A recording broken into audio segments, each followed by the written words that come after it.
Ya. Ustadz, bagaimana kita mau sholat di perahu, Ustadz? Kita bau oli, kita bau keringat, kita bau matahari. Allah tahu bapak lagi dalam keadaan kerja, boleh sholat bau oli. Baju saya kotor, Ustadz. Allah tahu bapak lagi dalam keadaan kotor. Yang penting bapak tidak kena kencing bajunya dan tai. Boleh. Apa lagi? Apa lagi kau tidak mau sholat? Bilang apa? Saya jawab semua. Ayo. Ustadz, saya tidak bisa berdiri. Duduk. Bagaimana cara sholat duduk? Lihat ini sholat duduk. Saya ajari nih. Anggaplah lagi di atas perahu, atau di atas kapal, atau di atas mobil. Sholat duduk. Begini caranya. Takbir. Allahu Akbar. Ruku, kepala saja goyang. Allahu Akbar. Sami'allahu liman hamidah. Sujud bukan cuma kepala goyang, badan ikut ditundukkan. Allahu Akbar. Sholat duduk. Ustadz, tidak bisa duduk, baring. Anggap di sana kiblat, kepala di sini. Nah, beginilah, anggaplah ini kiblatnya, kepalanya ini. Ya, sudah, ini saja goyang. Allahu Akbar. Allahu Akbar. Kepala sudah dikasih begini. Jelas. Saya tidak bisa begitu, Ustadz. Sholat pakai isyarat. Mana namanya sholat pakai isyarat? Matamu saja kau kasih goyang. Allahu Akbar. Sami'allahu liman hamidah. Allahu Akbar. Boleh. Memang sudah begitu caranya. Mata pun sudah tidak bisa bergerak, Ustadz. Sholat dalam hati. Sholat dalam hati. Mana caranya sholat dalam hati? Semua bacaan sholat kau baca dalam hati. Tutup matamu, pejamkan matamu. Pejamkan, tangan tidak bisa bergerak lagi. Mata pun, bibir pun tidak bergerak. Tinggal dalam hati. Bayangkan lagi ruku, baca doa ruku. Bayangkan lagi sujud, baca doa sujud. Sudah. Namanya sholat dalam hati. Tidak bisa juga itu, Ustaz. Gampang. Ambil kain putih, bungkus, bawa dikubur. Apa lagi? Jangan ketawa, saya serius ini. Demi Allah, saudaraku, tidak ada keselamatan kalian dapat kalau kalian tidak sholat. Tidak ada gunanya kau puasa. Itu kalau kau baik sifatmu, lalu kau tidak sholat, tidak ada gunanya itu baik sifatmu. Kan biasa orang bilang, tidak penting sholat, tidak penting, yang penting hatimu dong. Biar kau sholat kalau hatimu busuk, tidak ada guna, yang penting hatimu bersih. Tiba-tiba anak muda berdiri dan bilang, setuju saya sama ini Bapak. Betul, karena dia juga tidak sholat. Kalau ada yang bilang yang penting hatimu baik, tanya siapa nabinya. Nabi Muhammad paling baik hatinya. Nabi Muhammad paling luruh akhlaknya. Nabi Muhammad paling baik tutur katanya. Tapi beliau tetap sholat beribadah kepada Allah. Apa alasannya? Bagi mereka yang tidak sholat, di akhirat kelak Allah sampaikan, dah saat ini puasamu 30 tahun. Ini hajimu 2 kali. Ini sedekahmu. Ini pembangunan masjidmu. Mana kuncimu? Mana kuncimu? Apa kuncinya? Sholat 5 waktu. Tidak ada sholatmu, kau tidak bisa nikmati ini harta. Kau tidak bisa nikmati ini semua amal-amalmu. Kenapa? Tidak ada kuncimu. Maka demi Allah, mereka yang muslim merasa dirinya muslim, tapi tidak sholat, kalian kafir di hadapan Allah. Bahkan Nabi jelaskan, batas antara kekafiran dan tidak kafirmu adalah sholat. Ketika kau tidak sholat, kau kafir di hadapan Allah. Tidak ada agamamu mereka yang tidak sholat. Kristen jelas agamanya, Hindu jelas agamanya, Buddha jelas agamanya, Yahudi jelas agamanya. Islam tidak sholat, tidak jelas agamamu, kata Nabi. Maka kalau kau tidak sholat, tidak ada gunamu, meskipun kau puasa tiap tahun. Ini intinya ceramahku. Tidak ada gunanya kau semua baik sifatmu sama orang kalau kau tidak sholat. Apa susahnya sholat? Bilang, apa susahnya sholat? Kau dalam keadaan bersafir, jalan kau dari sini ke Tarantuka, 800 km, boleh kau sholat di atas mobil. Boleh sholat dalam mobil. Di atas perahu, kau sholat di atas perahu. Saya tidak bisa wudhu, tayamum. Tidak ada susahnya itu sholat.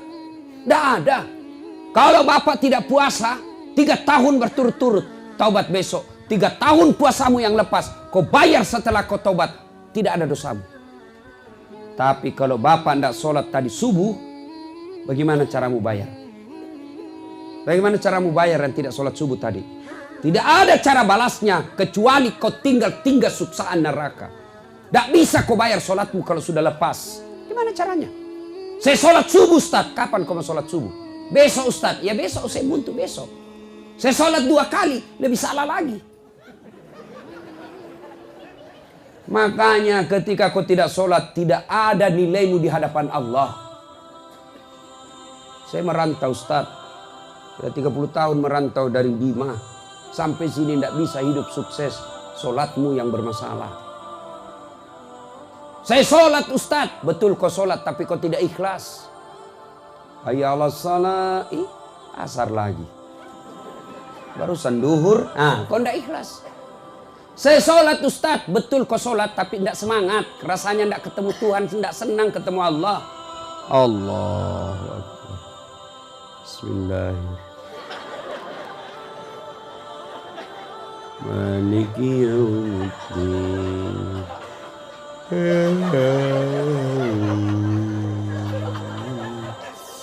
Ihdinas mustaqim siratal an'amta 'alaihim ghairil. Siapa ajar kau sholat begitu cilaka? Allahu Akbar, kayak ditiup angin.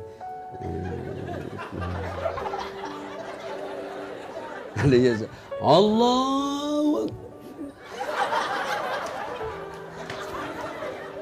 Pantas 20 tahun kau merantau cari nafkah, tidak bisa baik hidupmu. Kenapa sholatmu bermasalah? Mana ada orang baik hidupnya kalau sengsara? Mana ada orang sengsara hidupnya kalau baik sholatnya? Percaya Pak, kalau baik sholat, kecil punya ruko, kecil punya mobil, kecil jadi sarjana anakmu, kecil semua itu, kecil jadi anggota DPR. Allah cuma minta perbaiki sholatmu. Ya, ibu, maka ibu kontrol sholatnya suaminya, bapak kontrol sholatnya istrinya. Istrimu pergi ke jalan, telepon ketika sudah duhur, ingatkan, Bu, sudah duhur. Kamu jalan sudah sholat dah? Bu, pergi suaminya cari merantau. Pak, kau di mana sekarang? Saya di warung kopi. Ini sudah duhur, sudah mau hampir habis asar. Kau sudah sholat enggak? Itu namanya suami istri yang saling mengingatkan. Sudah sholat? Belum. Telepon lagi 5 menit yang kanan. Kau sholat? Telepon lagi 10 menit yang akan datang. Nanti kau berhenti telepon kalau dia bilang, saya sudah sholat. Baru itu yang bagus. Ibu ndak usah cemas kalau anakmu pengangguran. Bapak ndak usah cemas kalau anaknya ndak punya kerja. Tapi cemaslah dan malu ketika anakmu sudah sarjana tidak tahu sholat. Malu kalau tidak tahu bahasa Inggris. Ndak malu kalau anaknya ndak sholat. Ya? Paham? Nah, coba Bapak saudara-saudara sekalian. Nah, berikutnya. Apalagi yang menyebabkan orang putus persaudaraan? Tadi kepentingan kekuasaan. Yang kedua kesombongan. Yang ketiga apa? Sangka buruk. Ditelepon tidak dijawab. Mentang-mentang. Mulai sangka buruk. Ibu telepon suaminya tidak dijawab. Sangka baik. Oh, suamiku lagi sholat duha. Tenang. Telepon lagi jam 9. Tidak dijawab. Oh, barangkali suamiku lagi ngaji. Tenang perasaanmu. Jangan telepon. Pasti ada lagi ceweknya situ. Kau tidak bakal tenang itu. Demi Allah, tidak ada orang tenang kalau sangka buruk terus di otaknya. Tiba-tiba dapat WhatsApp. Saya lihat suamimu bonceng cewek cantiknya. Oh, berarti suamiku lagi ngojek. Karena perasaan. Ya, sangka baik. Jangan kau jadikan suamimu tahanan kota. Wajib lapor 24 jam. Baru keluar 1 jam menelpon. Di mana kau Pak? Di mana kau? Di kantor. Bohong. Mana kau? Di kantor. Bohong. Tolong foto baru kirim. Ya. Ada bapak-bapak dikasih gitu istrinya? Ada di sini bapak-bapak? Ada di sini takut sama istrinya? Ada. Berhenti kau jadi laki-laki. Apa mau takut sama istrimu? Tidak ada harga diri itu. Saya bilang sama istriku, boleh kalau duit habis-habis itu rezekimu, tapi jangan kamu kasih takut-takut saya. Nelpon, di mana kau, video call. Setengah mati kita, baru 1 jam mencari kita. Sampai di rumah dia ngomel kerjanya. Apa enaknya kita jadi laki-laki? Jangan takut sama istri Pak ya. Dia bilang soalnya kalau dia marah Ustadz, dia kasih pecah piring Ustadz. Kalau dia kasih pecah piring Pak, 1 kasih pecah kok 1 lusin. Piring boleh dibeli, harga diri sebagai suami tidak boleh diinjak-injak. Allahu Akbar.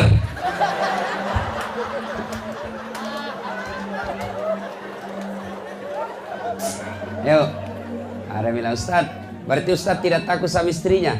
Apa sih mau takut sama istriku? Cuma istriku lebih berani dari saya. Ibu, mau masuk surga? Bukan cuma masuk surga, dirindukan surga. Kata Nabi, perempuan kalau mau dirindukan surga, 1, dirikan sholat. 2, puasa Ramadan. 3, jaga harga dirimu. 4, taati perintah suamimu, maka surga bagimu mana saja aku memasuki. Saya yakin ibu sholat, saya yakin ibu puasa, saya yakin ibu tidak jalan kecuali yang baik-baik. Tapi yang membuat ibu bisa masuk neraka gara-gara apa? Tidak taat sama suami. Sekarang ibu-ibu itu malas masak, ngontrol suami, suaminya dibentak. Tidak bakal biar hitam sidat gara-gara sholat. Kau puasa Senin Kamis, tapi kau kurang ngajar, durhaka sama suamimu. Suamimu kau kata-katai, suamimu seenakmu bicara. Demi Allah kata Nabi, jangankan kau masuk surga, baunya surga kau tidak dapat ibu. Kenapa begitu Ustaz? Karena ibu itu ditanggung suaminya dunia akhirat. Artinya apa? Kalau ibu berdosa, ibu keluar rumah dan di luar ibu berdosa, bukan ibu saja yang tanggung, tapi suami diseret masuk neraka gara-gara ibu yang berdosa. Beda laki-laki.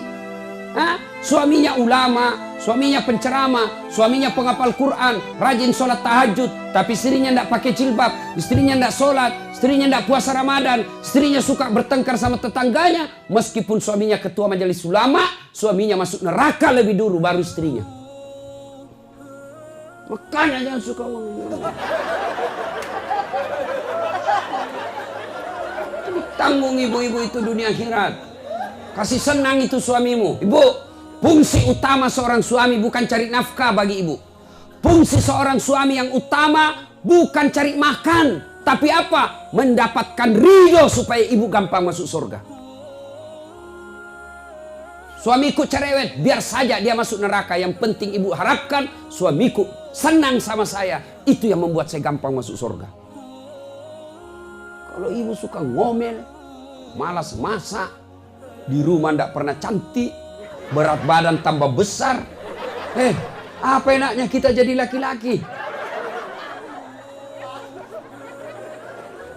Dulu itu ibu istri-istri dulu, suaminya kalau pulang mau pergi melaut, belum bangun suaminya sudah siap makanannya yang dikaleng-kaleng dengan kopinya untuk dibawa ke perahu. Belum pulang suaminya sudah siap masakannya. Sekarang ibu-ibu pulang suaminya masakan 3 hari dipanasi nasi goreng. Jangan ketawa. So model-model perempuan malas ini. Enak juga kita suami itu kalau pulang capek melaut. Pulang suami disambut istrinya dengan dandanan yang baik, rapi, parfum, harum. Disambut dengan senyum. Assalamualaikum kakandaku, Arjunaku. Ya Allah, terima kasih kau kirim datang kembali pahlawanku. Mau pergi suaminya melaut, dia sambut, dia lepas dengan lagu. Ku lepas di kau pahlawan. Itu pulang suaminya, disambut lagi lagunya. Pulang suaminya, duduk suaminya, dia buka kaun sepatunya, lagu menyanyi. Bila kamu di sisiku, hati rasa syahdu. Enak, langsung hilang capeknya itu suami di laut. Masuk lagi suaminya, dilihat rumahnya berantakan. Begitu suaminya mau marah, dia lihat suaminya mau marah, langsung lagi menyanyi istrinya. Insaflah wahai manusia.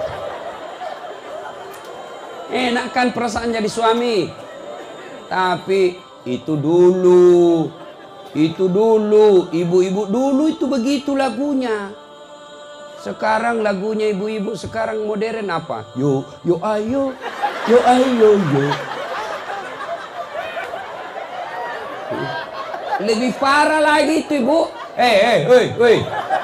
Ini ibu-ibu majelis taklim lebih hancur.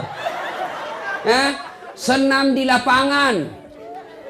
17 Agustus nyanyi di lapangan. Gabung sama laki-laki. Apa perempuan dilarang olahraga? Harus kau olahraga supaya tetap kau cantik dan sehat. Yang dilarang kalau olahraga campur-campur laki. Bayangkan kalau ibu di depan. Celananya ketat. Baru ibu-ibu 1, 2. Lakinya orang di belakang 3. Apa dia pikir? Majelis taklim kok begitu? Ada lagi yang lebih parah. Ulang tahun pesta rakyat. Ini nih sebentar lagi kita ulang tahun pesta rakyat 17 Agustus. Bikin panggung besar. Nyanyi bareng-bareng laki perempuan campur-campur. Goyang ke kiri nah. Kanan. Apa ini? Orang gila itu begitu. Jangan ikut-ikut majelis taklim begitu. Majelis taklim pakai jilbab besar ikut pengajian, tapi masih suka nyanyi begini. Allah tidak senang sama kalian kalau begitu. Boleh nyanyi, boleh, tapi jangan gabung-gabung dengan laki-laki. Lagu gelah yang bagus-bagus, yang ada nasihatnya. Ya, jangan mentang-mentang dengar lagu nasihat, begitu suaminya sudah mulai pikun-pikun tua-tua lagu nasihat sama suaminya. Apa lagunya? Bila Israel datang menjemput. Stres suaminya. Dah ya. Nah, waktu yang sangat terbatas. Apa hebatnya kalau banyak teman? Ya, apa hebatnya kalau banyak teman? Banyak teman, 1, murah rezeki. Murah rezeki. Kata Nabi, siapa yang mau umurnya panjang, siapa yang mau murah rezekinya, siapa yang mau gampang selesai urusannya, silul arham, sambungkan persaudaraan. Ya, kenapa memurahkan rezeki? Orang yang banyak teman, contoh, bapak ibu berdoa di masjid, selesai sholat maghrib sampai isya 1 jam dia berdoa. Ya Allah, murahkan rezekiku, tambahkan daganganku, murahkan laku semua ya Allah. Gampangkan semua murah rezeki saya. Apakah tiba-tiba ibu berdoa 1 jam uang jatuh dari langit-langit masjid? Cukup. Itu film karton. Lalu kalau ibu berdoa, bagaimana cara datangnya rezeki? Bagaimana datangnya rezeki? Datangnya dari tangan manusia. Maka kalau mau banyak rezeki, banyaklah temanmu supaya banyak tangan yang datang bawakan kau rezeki. Saya tidak banyak uangku, tapi banyak temanku. Di Makassar hampir tidak pernah laku duit saya, Pak. Di mana-mana saya pasti ada yang bayarkan. Saya ke warkop, begitu saya mau bayar, tapi Ustaz, sudah ada yang bayar. Saya pergi ke pasar lelang, pasar lelong Makassar. Baru saya turun dari mobil, ada yang teriak, "Assalamualaikum Ustaz." Dalam hatiku aman. Aman, pasti dibayar. Keranjang saya ada isi ula, ada isi gula, ada isi telur, ikan, sayur. Berapa Ji? Nggak usah Pak Ustaz. Nggak enak Pak. Nggak usah Pak Ustaz. Dalam hatiku, memang itu yang kutunggu. Banyak teman, banyak rezeki. Iya kan? Coba lihat orang yang banyak temannya. Selalu itu, berapa? Sebenarnya sama tetangga ini 10.000 Pak. Tapi sudahlah Bapak bayar modal saja 9.000. Tuh, banyak mudah, banyak rezeki. Yang kedua, banyak teman, gampang selesai urusan. Saya ke kantor polisi. Perpanjangan SIM, dilihat sama Kapolres. "Assalamualaikum Ustaz." "Siap Komandan." "Waalaikumsalam." "Kenapa Ustaz?" Ustaz, Komandan, perpanjangan SIM." Oh baik, gampang Ustaz. Kapolres terpanggil Kasat Lantas. Kasat Lantas, tolong bantu Ustaz urus SIM-nya. Jangan kau lagi minta uangnya, berdosa kau uang Ustaz kau makan. Selesai. Ayo, banyak teman gampang selesai masalah. Begitu bapak berurusan di kantor polisi, sahabat saya itu, sudah, tidak usah lanjut. Banyak teman gampang selesai masalah. Yang ketiga, banyak teman bisa terpilih pilkada. Ya, Pak. Dan yang keempat, banyak temanmu sehat walafiat, panjang umur. Kenapa bisa? Banyak yang doakan. Saya ini Pak, laki-laki jarum super. Jarang di rumah, suka pergi. Saya hampir tidak pernah di rumah Pak. Lebih banyak di luar, saya tua di jalan. Coba. Orang biasa bilang, kok kuat begitu Ustaz? Ini kameramen saya saja biasa boleh. Capek, sakit, banyak badan. Saya sehat, Allah. Apa resepnya? Banyak yang doakan saya. Di Instagram saya, Ustaz, semoga sehat walafiat. Semoga Ustaz dimudahkan perjalanannya. Dan tentu mereka doakannya saya ikhlas dan tulus. Maka bodoh kita Pak kalau banyak musuh. Biarkan orang memusuhi kita, tapi jangan kita yang mencari musuh. Ya? Nah, sekarang lagi. Bagaimana cara menyambungkan persaudaraan? Bagaimana? Satu, maafkan orang yang salah. Sakit hati Ustaz, biarlah sakit hatimu Allah yang balas. Dia khianati saya Ustaz, biarlah Allah yang balas itu semua pengkhianatannya. Kalau bapak balas, paling lapor di polisi. Kalau tidak, lapor 6. Atur damai. Ya, kecewa kita. Tapi kalau Allah yang balas sakit hatimu, nak kasih menceret kok. Nggak usah dulu ginjal, nggak usah penyakit jantung, menceret. Menceret 2 bulan. Apa? Mana bisa kita kerja kalau menceret 2 bulan? Begitu mau naik perahu, naik sebulan lagi. Coba sampai di rumah pun keluar lagi. Coba, jadi biarkan sakit hatimu, biar Allah yang balas. Minta maaf, ya. Tidak maafkan saya, bukan urusanmu. Maafkan orang. Yang kedua, cara menyambungkan persaudaraan, bersedekah. Sedekahlah. Bapak, ibu, saudara-saudara sekalian, saya lihat masjid kita belum jadi. Ini yang kaya, yang ratusan juta duitnya di bank, lalu masjid kau tidak selesaikan demi Allah, uangmu yang ada di bank nanti kasih repot kau kalau kau mati. Jangan pelit. Tidak ada orang miskin kalau dia rajin sedekah. Mana ada orang kita lihat bangkrut gara-gara sedekah? Ustaz, itu di kampung saya yang sudut. Dulu rumahnya itu yang itu sudut warna coklat. Kaya sekali dulu itu Ustaz.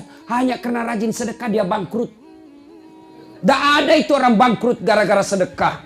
Yang bangkrut gara-gara apa? Maksiat, judi, narkoba, selingkuh. Bukan poligami. Poligami halal. Jangan takut poligami Pak. Yang penting bapak mampu dan berani. Dia bilang istri, mengajar salah lagi Ustadz di atas. Ibu, mau gampang masuk surga? Mau? Suruh suami kawin lagi. Dia bilang banyak jalan menuju surga. Memang banyak, tapi macet. Ini jalur tol. Dia bilang sakit hati Ustadz. Ya memang sakit hati karena hadiahnya surga. Kalau tidak sakit hati ya kipas angin saja hadiahmu. Gimana suamimu tidak nikah lagi kalau kau tidak pernah cantik? Kita pulang daster tinggi sebelah. Kelihatan tali BH. Mau tidur bedaknya di sini tebalnya. Dah kasih timun matanya. Tidur sambil mengorok.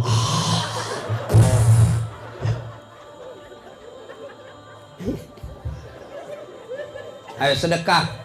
Ibu-ibu, mau panjang umur, sehat walafiat, sedekah. Ya, sedekah. Tuh masjid kita hampir tuntas. Bantu masjid kita Pak. Ustadz, saya tidak punya duit, tapi saya camat, bantu jabatanmu. Gimana caranya? Kau bikin edaran, bantu masjid. Kau datang ke masyarakat orang kaya. Sebagai camat, anjurkan mereka. Ayo bantu masjid kita supaya cepat diresmikan. Karena biasa kalau camat yang nganjurkan beda dengan kalau biasa orang rakyat biasa yang nganjurkan. Saya bukan camat Ustaz, tapi saya orang kaya. Bantu masjid dengan kayaanmu. Saya sumbang semen, saya sumbang tegelnya, saya perbaiki mic-nya. Sumbang itu semua. Itulah kekayaanmu yang kau miliki, yang telah kau sumbangkan. Harta yang ada di rumahmu belum tentu kau punya. Mati mendadak anakmu yang punya. Kalau anakmu baik, kalau anakmu anak salah. Nah pakai narkoba, setengah mati kau kumpul uangmu. Ternyata dia pakai maksiat setelah kau sudah dikubur. Bu ibu, jangan biarkan suamimu sedekah sendiri. Bantu suamimu untuk sedekah. Enaknya itu kalau kita mau sedekah langsung istri bilang, Pak, berapa sedekah ke masjid? 300 ibu, tambahlah jadi 500. 200-nya untuk saya. Ini sedekah. Iya karena itu ibu, sedekah itu nafsu-nafsi. Kalau suamimu bersedekah tidak pengetahuan ibu, ibu tidak dapat pahalanya. Makanya bilang, ibu, bapak 300, saya 200. Yang 200 ini untuk amal saya di akhirat nanti. Kalau ibu tidak sedekah, suami nanti masuk surga, ibu masuk neraka. Ada memang itu orang pelit sekali, ibu-ibu. Mau lihat pelitnya ibu? Kalau dia ke pasar, beda 1000 tuh dia kelilingi semua pasar. Ketawa sambil baku lihat. Dia bayangkan dirinya. Kalau penjual sayur dia tawar setengah mati. Padahal kalau masuk ke mall tidak pernah ditawar. Berapa sayurmu? 1000. Mahal betul. 900 ya? 1000 bu. 900. 1000. Betul dia bayar 1000 tapi apa? Ini 1000. Ambil jeruk 2. Pasti rugi orang. Jangan pelit ibu. Hei bu. Hoi. Bu. Rumah bagus. Tempat tidur bagus. Tabungan banyak. Tapi pelit. Tiba-tiba kena serangan jantung. Mati mendadak. Siapa yang nikmati tabunganmu? Siapa? Istri kedua.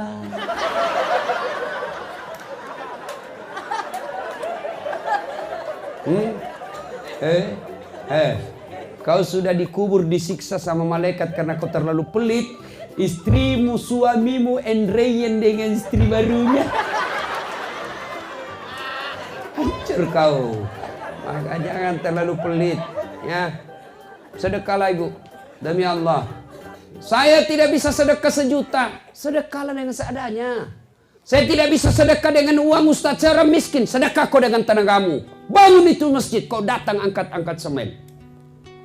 Saya tidak camat. Saya tidak orang kaya. Saya tidak punya tenaga. Sedekah dengan ilmumu. Pakai otakmu kalau sebagai mahasiswa. Saya juga tidak punya otak Ustaz. Sedekahlah dengan cara apa? Diam. Jangan banyak bicara. Ada juga tidak pernah datang di masjid. Tidak pernah nyumbang. Tidak pernah gotong royong. Diam saja kau pelit. Ya, sedekah. Bantu tetangga. Demi Allah, tidak ada orang bangkrut gara-gara sedekah. Ustaz, kenapa saya miskin? Susah pergi umroh. Karena kau pelit. Selalu berpikir kalau saya belanja ini nanti apa besok, nanti besok apa. Jangan putus asa. Allah punya rezeki. Allah yang ngatur itu rezeki manusia. Kenapa kita miskin? Karena selalu nolak sedekah. Kalau saya sedekah ini, apa saya makan besok? Kalau saya bantu ini, apa saya lusa? Allah marah kalau kau tidak percaya. Rezekimu lusa ada yang Allah yang atur. Keluarkan hari ini. Soal besok Allah yang tahu punya urusan. Maka ibu jangan pelit. Jangan kau takut bersedekah. Tidak ada orang miskin gara-gara sedekah. Maka bersedekahlah supaya Allah ganti lebih banyak dari itu. Kenapa kita tidak bisa lepas dari kontrakan? Karena ibu pelit. Bawa ke masjid sedekah dengan niat. Ya Allah, sedekahku ini agar rezekiku lebih banyak. Coba lakukan itu. Percaya mulai besok. Telepon saya Ustadz pembohong kalau rezekimu tidak nambah. Yang penting kau sedekah. Tapi kalau tidak mau keluar, Allah berpikir ini tidak yakin sekali saya kaya. Sudah kasih miskin aja itu orang. Ana inda sonni abdi bi. Saya tergantung sangkanya hambaku. Kalau dia sangka kaya, saya kasih kaya. Kalau dia sangka miskin, miskin kalian. Nah ibu bapak saudara-saudara sekalian. Berikutnya, yang ketiga, cara menyambungkan persaudaraan. Berbuat baik kepada orang jahat. Berbuat baik, mukhlisin namanya. Bapak disakiti, jangan dendam, jangan balas. Tapi balas dengan apa? Doakan mudah-mudahan dia dapat hidayah. Masih ingat kisahnya? Rasulullah di Taif, dilempari satu kampung. Sampai robek bibir beliau. Datang malaikat Jibril menawarkan bantuan. Ya Muhammad, sudah keterlaluan ini orang Taif. Kau berdoa kepada Allah. Saya diperintah Allah, kau berdoa saja. Saya hancurkan mereka satu kampung. Apa kata Nabi? Ya Jibril, jangan. Mereka melempari saya karena mereka tidak tahu saya membawa manfaat buat kalian. Kalau Allah ingin mendengarkan doaku, maka saya berdoa, ya Allah, berikan mereka hidayah. Mereka petunjuk supaya mereka beriman kepada aku. Diberi hidayah. Begitu memaafkan orang yang salah. Bapak, ibu, saudara-saudara sekalian, ini yang disebut innallaha yuhibbul mukhlisin. Allah mencintai orang yang memaafkan sesamanya muslim. Bukan cuma saja memaafkan, tapi dia juga berbuat baik kepada orang yang menyakitinya. Dan disebut mukhlisin. Ini gampang diucapkan tapi sangat sulit diamalkan. Karena hadiahnya surga. Yang keempat, cara menyambungkan persaudaraan. Datangi kawan kita. Tidak sekedar hanya kita bikin WhatsApp, foto, baru kita kirimkan, selamat hari raya Idul Fitri. Mohon maaf lahir dan batin. Saya sadar banyak sekali dosaku kepadamu. Maaf ya. Caranya apa? Jabat tangannya. Pandang matanya. Senyum. Selawat kepada Nabi yang keempat. Lalu yang paling penting sebut judulnya dosa. Pak Ustadz, maafkan saya. Kenapa dek? Pernah hilang sendalnya? Iya woi, saya sayang betul itu sendalku. Nggak tahu siapa yang curi. Saya minta maaf Ustaz, saya ngambil. Dikasih kembali dulu sendalku. Selama tidak dikasih kembali, selama itu maafnya tidak diampuni. Bapak ibu yang bertetangga, kalau mau berhalal bihalal, mau saling memaafkan, bapak pernah serobot tanahnya orang, kasih kembali tanahnya baru sah maafnya. Bapak-bapak minta maaf sama istri nanti harus sebut judulnya.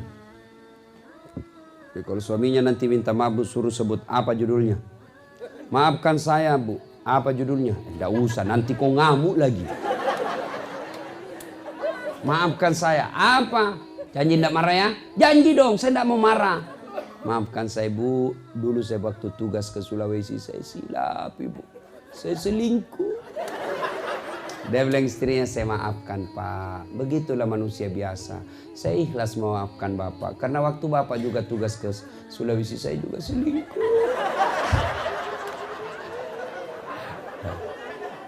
Nah ibu bapak saudara-saudara sekalian, makna terpenting dari halal bihalal ini adalah wa'tasimu bihablillahi jami'a wa la tafarraqu. Berpegang teguhlah engkau kepada tali persaudaraan agama Allah dan janganlah engkau bercerai-berai.